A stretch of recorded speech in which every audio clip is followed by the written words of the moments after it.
This program is produced by Eagle Mountain Apostolic Resource Center. To find additional episodes of this program, as well as other content, visit eaglemountain.tv.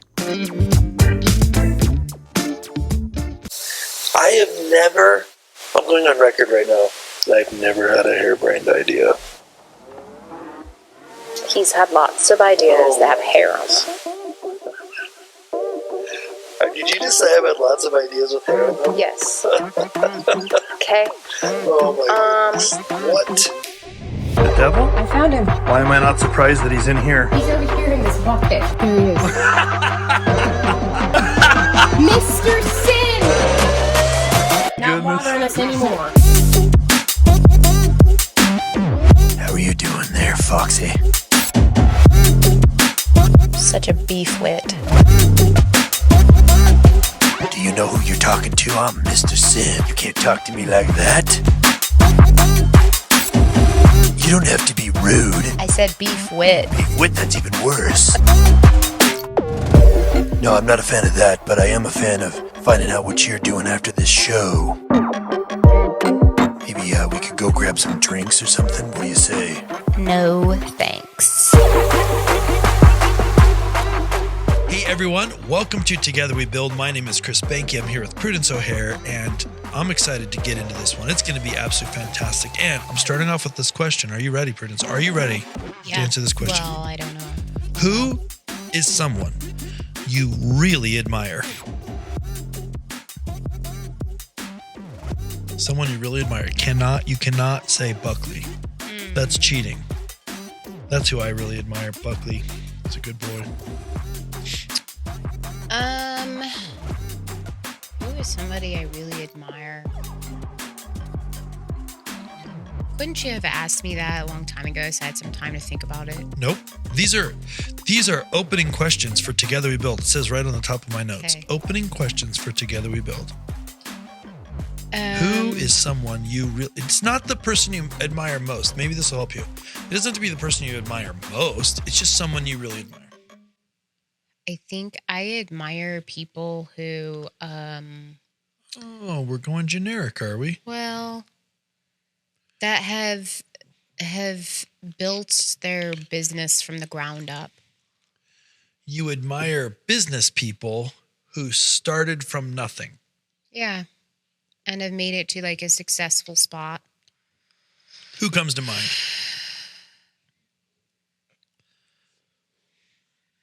I don't know off the top of my head. Can I have another question?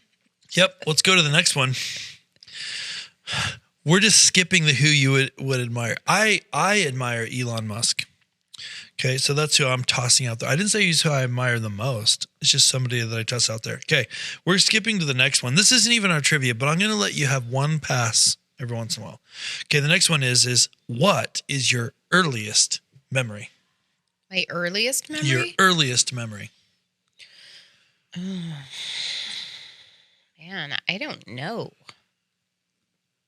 Well, then that's not the one. It's the one you do know. Your earliest memory. Is it have to do with Rainbow Bright cereal or Big Wheels or what?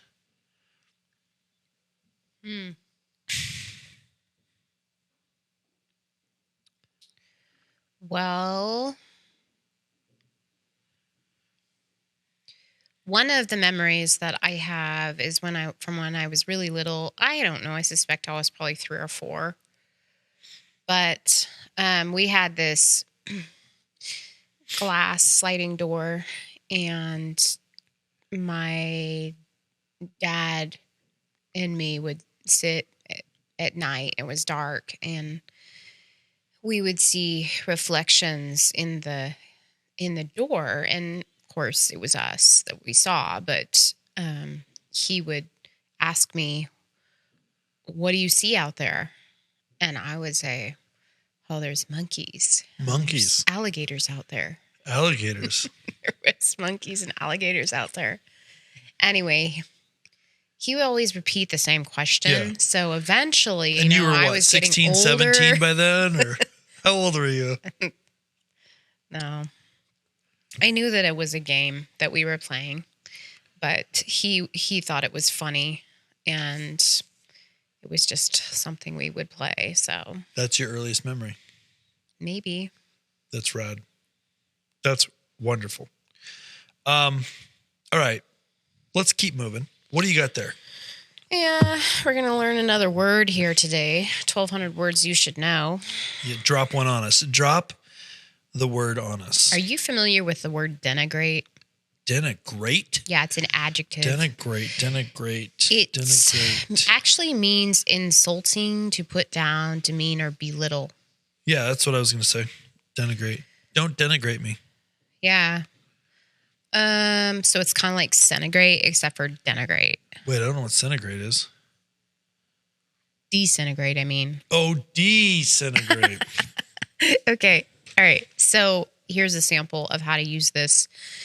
This is a quote by Henry Miller, who is an American author and painter. He says this: everything we shut our eyes to, everything we run away from, everything we deny, denigrate, or despise serves to defeat us in the end.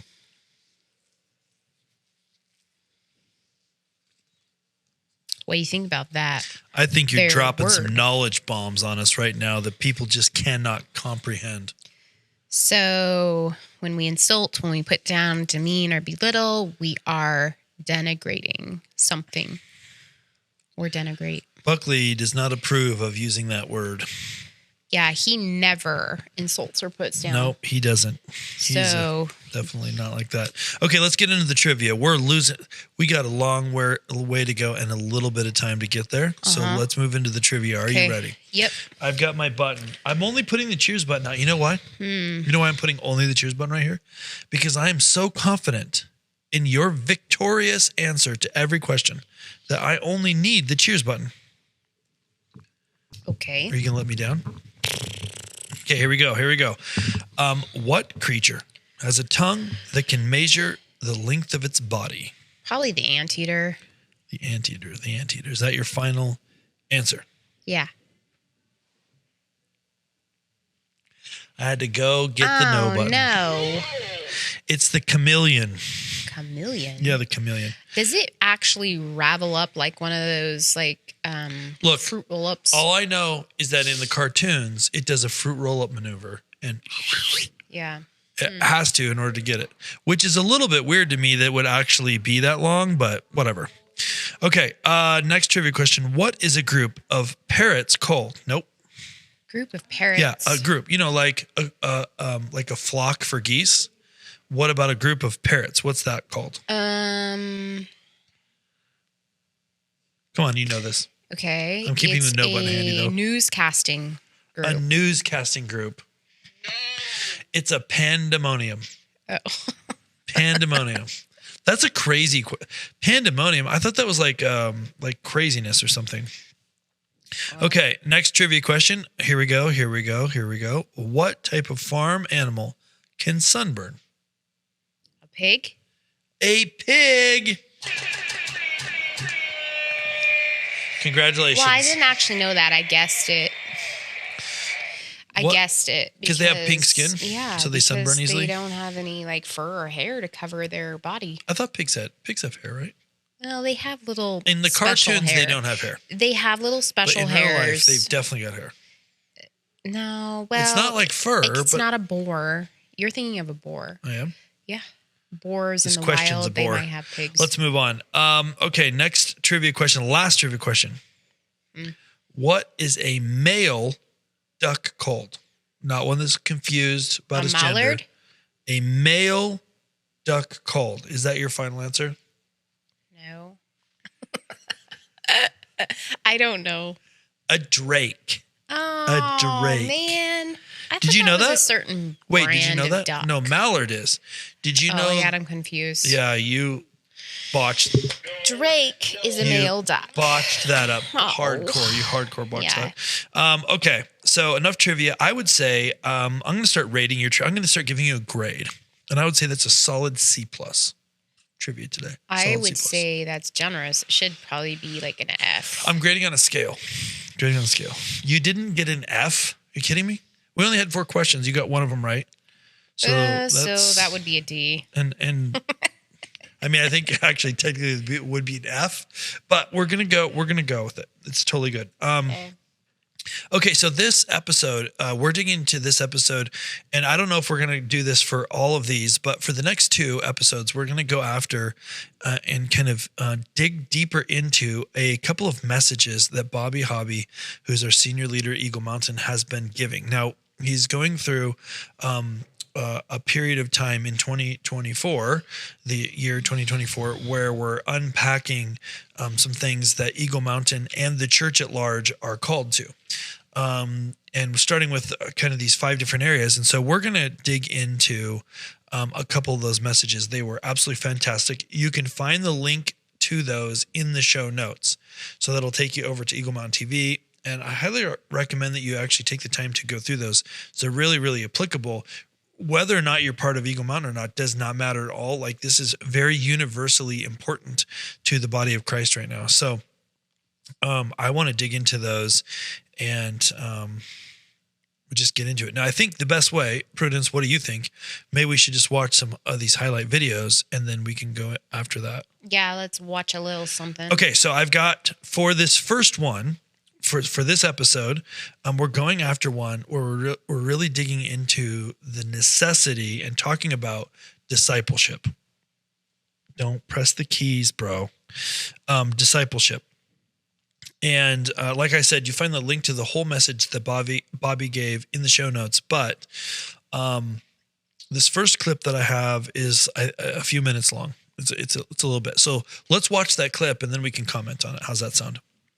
I feel like anything that happens on the outside and all those who've prophesied that over us will be a reflection of what happens on the inside.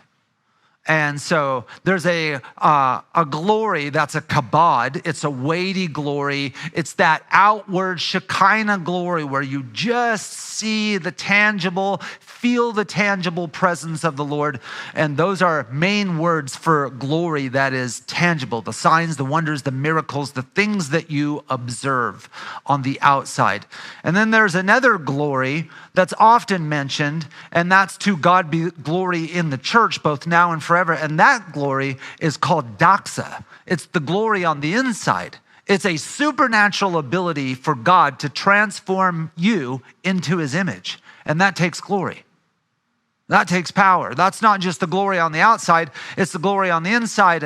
And unless we have both, we usually end up being super fanatical and having zero character. Like, we have a great anointing and no character to back it up if we don't focus on the glory on the inside and we just focus on the glory on the outside.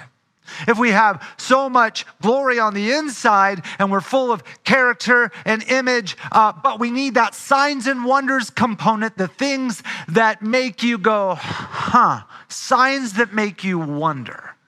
Awe, wonder, and fascination. Like, we'll live in mystery for eternity.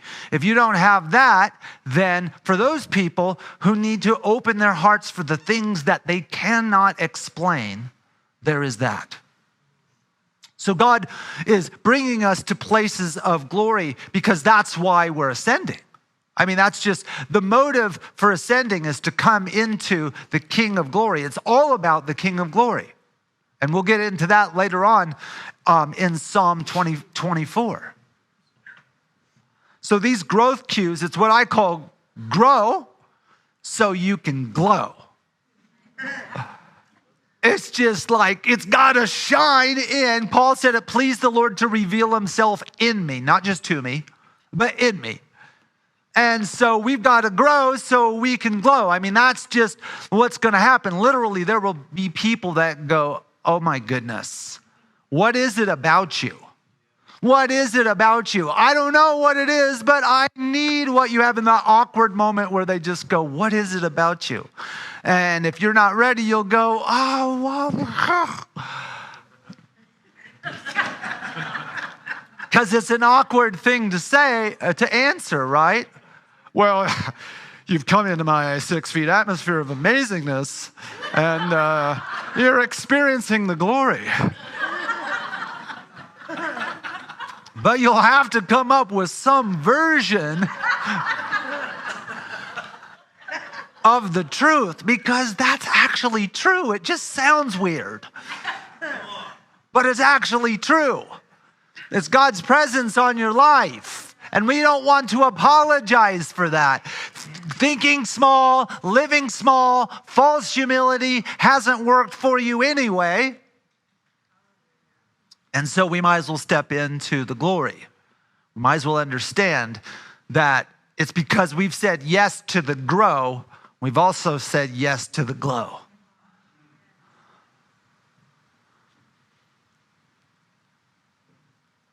And when you say yes to the glow, you say yes to the go.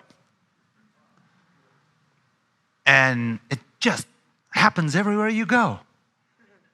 It just pours out everywhere you go.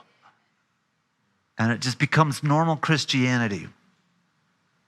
So we're going to spend a lot of time in discipleship. Our 5 main purposes as a ministry is discipleship, the great commission with Jesus, to be a resource. We are just a holy distribution center of the glory of God. Man, I love where he went with that. And I love this one thing that he said: we need to balance the glory on the outside and the glory on the inside. I love that, because I think there's this pendulum swing, and Bobby talked about this more in the message actually, but there's this pendulum swing that's happened with the church that's like, all that matters is the inside. All that matters, we don't need to care about the outside. We don't need to care about the outside. And then it's kind of gone back over to where, no, really, like we need to be exhibiting, like we need to be doing works, kind of, works. And the reality is that we have to like have a balance of those. What did you think about that? Did that stand out to you? Mm-hmm.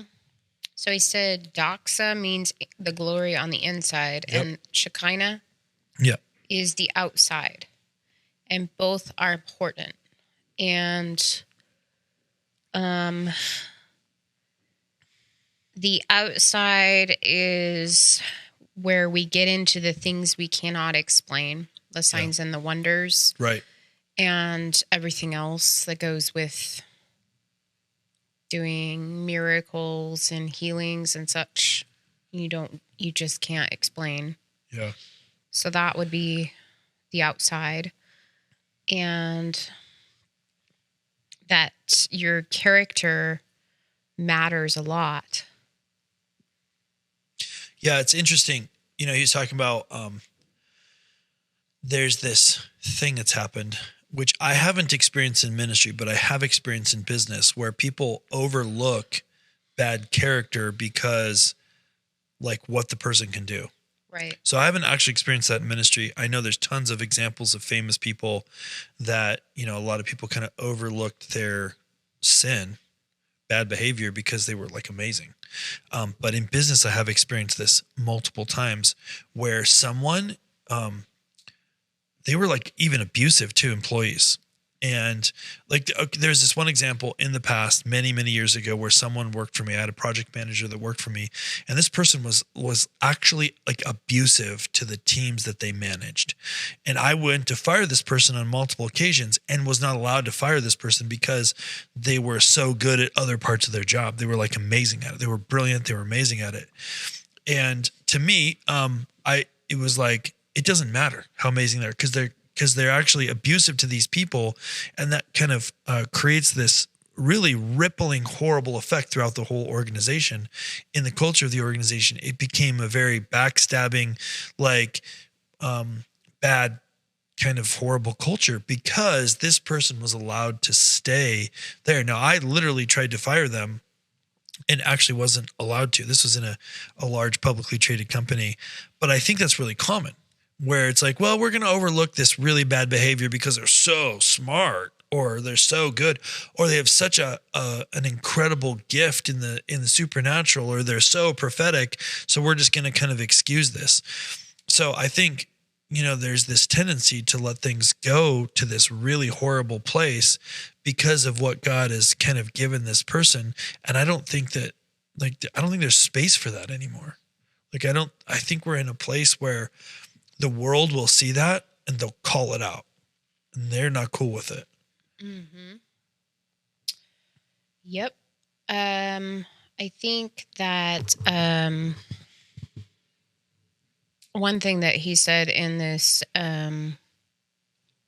message, which we probably don't have a clip of, but I do have 2 more short clips, oh, okay. but I don't know if they're what you're talking about. Okay. Well, the other thing that he said was say yes to the grow, which is the consumption of learning. Yeah. Yes. Of just inhaling everything. And I think that that is definitely a part of building up the inside of us. Yeah. The learning part. You're talking about the learning part. Yeah. I think that a lot of us, and I speak to myself when I'm talking about this, but we don't mind building up the inside of us, the glory inside. It's the outside that we are not really interested in doing. And I think there's, people that don't mind the outside part, but they don't really do much for the inside of them. Mm-hmm. Like they're not really stockpiling a lot of wisdom and new information and learning new levels of the Lord. They're just hung up on, let's just do a sign and a wonder, or look at all the works I can do, but they forget that part of it. So it's really important that we get both pieces nailed. Oh yeah. So when we say yes to the grow, we start building up the inside of us. Then we start saying yes to the glow, which is the outside of us. And then we say yes to the go. So in other words, we have to learn and grow and develop, and then we can go. Yep. Mm-hmm. Yeah. I think one of the things I think that just in Western culture we've overlooked a lot is that the word disciple actually means learner. And so we need to have a culture where we recognize there's always more to learn. So when you think about Jesus's ministry, he was a rabbi, which means teacher. So he comes in and he picks some learners, and then they do life together. Essentially, they dedicate 24/7 to learning. So it's thoroughly and completely a learning culture. And they go throughout their 3.5-year ministry, three-year ministry, learning. It's almost like the first master's degree program. So they go through this environment learning. All that was necessary to equip them. At the same time, they were training on the job. So it wasn't that they weren't doing things. That was also part of the learning, but it was this purposeful environment where learning was required. And I think that a lot of times we don't spend enough time realizing that we should have this disciple mindset, and that there's always someone to learn from, and there's always someone to be teaching something to. And if we have a culture that's a disciple mindset, we're going to have opportunities to be learning and teaching. Mm-hmm. And without that, we're missing the model that Jesus set up as an example for us. Did you have another comment, or do you want to go to one of these? I have 2 other clips. Well, when it comes to the Shekinah glory, the outside piece, he mentioned that we have to have open hearts to the things we can't explain. Oof, yeah. And, for my type of person, I'm very introverted and very cognitive, very practical. I want to be able to explain things. And so this is a really hard piece for me to step into, is that I can't just explain away everything. Right. And I have really had to come to a point in my own self where I have to be okay with not being able to explain it. So that's faith. That's the faith muscle you're talking about. Mm-hmm. So you're saying, as a very cognitive person, that is very difficult. It is. And but you're not dismissing it. No. So you recognize it's important, but in order to do it, it's like a big leap of faith. Yeah, it is. Yeah. So, I mean, I can self-discipline myself all day to go and learn and intake information, but when it comes to the things that can't be explained, right, that's where I have to jump into different places of faith. Yeah, totally. Let's watch this next clip. Okay. We're connected to the Creator. Don't you think we ought to be the most creative people on the planet? And so just spending time going, what does that look like? What does creativity, hanging out with the Creator, look like? So I love that he went to the creative part of this, because I think that one of the things I feel like happens is, and I don't think this happens so much in like charismatic streams, but in other streams of Christianity, I think what happens a lot is we want to remove the creativity out from the Lord and make it really like objective and cognitive, like what you were talking about. Right. And the truth is that God is infinitely creative. Right.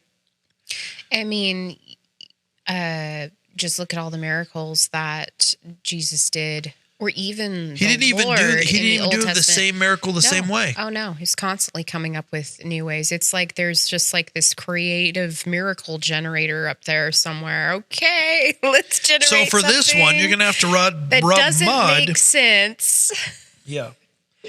Well, and I think that the reason that we want to remove creativity out is it's risky because it's not predictable. Mm-hmm. Just go to a modern art museum. That's like it's who dumped the bucket over accidentally and then put it up on the wall and said, this is art. Like art, that's not, I don't mean to dig on art, but I'm just saying like art is not predictable. So I shouldn't say art. Creativity is not predictable. Just in its nature, creativity is kind of like messy, and we don't like messy. You're very cognitive. You don't like messy, right? Mm-hmm. Well, I do if I'm creating something though. Like I don't mind it. But you're saying with the things that you feel like you need to know that have to do with eternity, you don't like messy. Oh no. Right? Mm-mm. Nope. I'm not saying, hey, it's time to create something. A nice, tight little memo that's handed to me. Here is your with bullets. Here's your bullet points. Here is the boxes that you stay in, and you do this, and you're golden. But what Bobby is saying here, and I think what the Lord is showing us through Scripture, is part of the mindset of discipleship is tied to the learning from the Lord in creativity and understanding that God is a creative God. Right. Yeah. Exactly. Expecting the unexpected when it comes to the Lord is not something I love to feel. But let me ask you this, Prudence. If you this is a little bit of a weird turn on this, but if you were to look back at the last, let's just say 1 year, you can look back and, first let me ask you, can you look back and see the Lord's hand over and over and over and over again?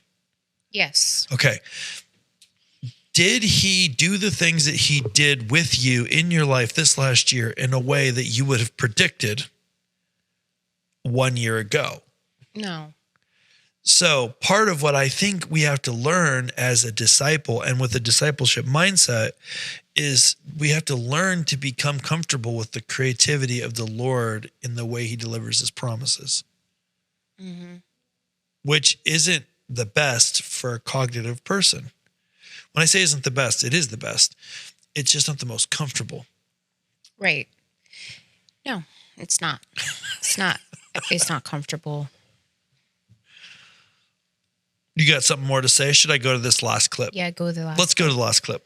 You have to create a headquarters of prayer in your house And I don't care if it's a 10 by 10 and you're just doing this and you're just getting it on and you're proclaiming, speaking things that are not until it happens. The first thing I raised from the dead was a dog. Yeah, I got hit by a car and the lady brought it to me and it was her puppy and she was just like, puppies are like family. And she was screaming and crying and he had 0 heartbeat. I said, you come to life in the name of the Lord. As soon as I said that, I was like, can you do this with pets? It totally entered my mind. And I couldn't get done with the sentence early enough. All of a sudden, breath came back into that dog and got out of my arms and ran off. And I'm like, oh my goodness. I guess you can do that. All right, let's go practice on some roadkill. Let's go get on the parkway and do it. I'm pumped. I guess you can do that with pets. That's good news in case you ever need a healing, Buckley. I think that's hilarious. I love that. I love that when we're thinking about discipleship, I also like that the way Bobby brought in the critical nature of prayer, and that relationship with the Lord has to start in a way where we are solely focused, because that's where the learning is going to come from the Lord. But then this is that whole inside and outside thing. Then we're taking that and we're actually putting action to it, which I feel like a lot of the time is absent in the church, the action side. Right. Yeah. We like to, you don't have that clip, maybe next time. What? You have Which the one? clip of Chan. Francis Chan? Yeah. Oh, I probably do have it. It's probably for the next lesson, actually. But Yes, that's for the next one. I mean, yeah, we do. We like to sit around and talk about things that we should do or somebody else did, or especially somebody else did. Yeah. And how that might feel if by chance we ever got put into those shoes, you know? Yeah. But I think that conversation needs to be moved to, I risked something. I did this. And this is how it went or felt, or what I'm risking now. Or, you know, there needs to be like more conversation about what our actions are in relation to what we're learning. Yeah. Yeah, I think that I don't know why it is this way, but it just seems like with human nature is we like to learn and then compartmentalize and make a formula. And I don't actually think that's wrong to want to do that. Or we get stuck pondering it. We get hung up on just thinking about it, and we just have a hard time transferring the idea that we ourselves should be maybe doing it. Yeah. And not just talking about how somebody else did it. Right. Well, for sure. And I think that it's okay to want things to be clean and organized and to have a formula. But I think back to that thing we were talking about earlier, the reality is God is infinitely creative. So we need to get used to him. We need to get used to things not being formulaic, and also relationships aren't formulaic. So, for example, if I say to my kids when they're little, apologize to your sister, it's not really that powerful of an apology because it's not real. Now, I do think sometimes with little kids, you got to teach them this so that they begin to learn the importance of these kinds of things, but it's not like it's a real apology, right?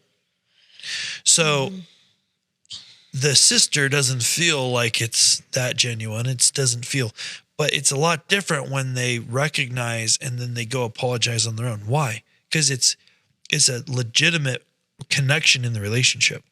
And that's really one of the reasons I think God doesn't like the formula, because he wants a real relationship. He doesn't give us a checklist because he doesn't want a checklist relationship, you know? So when we look through the lens of discipleship at that and begin to realize, okay, so how and why and in what ways and what does it look like to begin to have a mindset of a learner, of a disciple of the Lord? As I develop my relationship, how am I learning and how am I creating learning opportunities for the people around me as well? So, one thing that Bobby had said was that disciples never stop learning. Right. And I think that is really important. And pairing it with the fact that there's going to be a lot of mystery when following God. Yeah. And we have to be okay with that. We have to be okay with the unknown. So we don't ever pull up the brakes on learning, ever, because he is infinite in the new things that he will bring to us to understand about who he is. Yeah. Forever. Forever. And the Bible says that we will for eternity be. And I'm not learning talking new about things. just like, who James's brother was or cousin or, these. You mean the Bible, James? Yeah, these just different things. We're talking about the mysteries of God that he says he will reveal to us. Yeah. And that is something we have to understand about God. We don't always get to cognitively lay it all out how it's supposed to be. And the plan goes this way, and this is how it's supposed to be, and supposed to be, and supposed to be. We got to stop with the supposed to be's.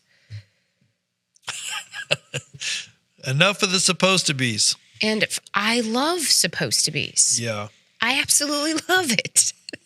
So help me understand that for a second. When you say we have to stop with the supposed to be's because we've kind of predefined and figured out what kind of nice box we think we want God to be in, or not even that. We're not even necessarily trying to put him in a box. We just think we understand the box that he is in. Yeah.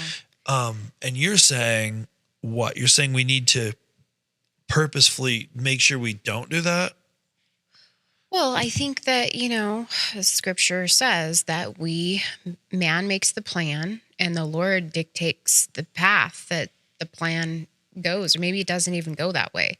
Right. We do have to have some strategy and some goal and direction of Yeah, where we're going, 100%. but to get hung up on the supposed to be's basically takes away the idea that God is in control. Totally. It removes him out of the picture and puts us in control, which is fallacy Right. in and of itself. Totally. But we like to sit there and dwell on it, Yeah. thinking that we are, Yeah. and we're not. And the sooner we can get past the idea that we actually are the ones the idea that we are the ones that set the supposed to be's. Right. You're saying the sooner we understand that we were the ones that created all of the Supposed to be's. boundaries, and realize that it wasn't God, kind of going outside the boundaries. He didn't set those. We did them a lot of times inadvertently. Yeah. Like we don't realize we're even doing it, but sure enough, we are. The sooner we can kind of develop this mindset of learning. Is that what you're saying? Mm-hmm. The mindset of learning that it never, ever, ever should stop. We must believe that. So That there's it no never gets to stop. there's no double PhD and then there's no more. That's right. That's right. You don't show up to retirement age and say, well, that's it. I'm done. We're done with working. We're done with serving. We're done with learning. Yeah. Yeah. Nope. And the sad nope. thing is that is actually the most common path. Mm-hmm. And you see it all the time. It's not just after with retirement. I think it's all the time. It's kind of like, I think what happens, I'm not sure. Okay. So I don't even know if this is true, but I think what happens is people kind of, when they're young in their Christianity, they see someone that knows a lot more than them. And they kind of go, okay, that's what I want to do. I want to learn like that person. And then they learn. And when they get to that person, if they don't have a mindset of learning, then they're like, okay, I have arrived. And then that's it. We talk about our kids, we want our kids to surpass us in success and all of this sort of thing. But the thing that we need to believe about ourselves is that we need to keep moving, keep growing, keep learning so that they never catch us. Yes. Bobby says this all the time. We need to have an attitude of catch me if you can. Right. Not, well, now it's your turn. Here's the baton. It's not that we don't pass batons when we're supposed to pass batons. It's that is not a way out of from being a disciple, which is learner. We need to always be thinking that way. Like the methodology which we approach life needs to be in that kind of way. That's what I hear you saying. Yep. Exactly that. Okay. Well, this was really good. Okay. So on this, like I mentioned at the beginning, we're going after and digging into some of these messages that Bobby Hobby, who is the senior leader of Eagle Mountain, gave. In the show notes, there's a link to that. You can find it right there. If it's not there for some reason, or if you're on a system where that doesn't show up because this is broadcasted in multiple places, then you're going to want to go to eaglemountain.global and you're going to click on messages. And this one was called something odd, so I got to look it up. Your personal trainer. So you find that on the Eagle Mountain website. Check it out. While you're at the Eagle Mountain website, what I want you to do is to click on the Eagle Mountain TV link, and then on there you'll see all of the other episodes and seasons of Together We Build, as well as other incredible programs. There's a whole bunch of amazing programs. You can find all of that there, as well as this really nifty little thing called the Give button. Prudence, tell them why they should click the Give button. Well, tell them what they've won. They actually haven't won anything, but I don't think that it's any secret that doing productions like this costs money. Yes. Yep. Absolutely. Nobody has hired us to do this. It's hard work. And it's worth it. And we really feel strongly that the Lord has asked us to pour into this, but we would love it if you have been blessed by this to click the Give button, support what's happening here at Eagle Mountain and all the other programs that we're developing. This show is produced by Eagle Mountain TV, and it's hard to do. It takes a lot of effort and resources. So would love it if you'd support it. Also, take a second and share this out. Like if this has blessed you and somebody's popped into your head as somebody that needs to hear this message, share this message directly to them. We would love it. Subscribe to the podcast. This is available on Apple, Spotify, on the website, YouTube, all over the place. So definitely check it out. And you can learn more about our ministry at chrisandprudence.com. And we will see you guys on the next one. See you later. Thank you for watching Together We Build with Chris and Prudence. To learn more about this and other amazing programs, visit eaglemountain.global. To learn more about Chris and Prudence and the ministries they serve, visit chrisandprudence.com.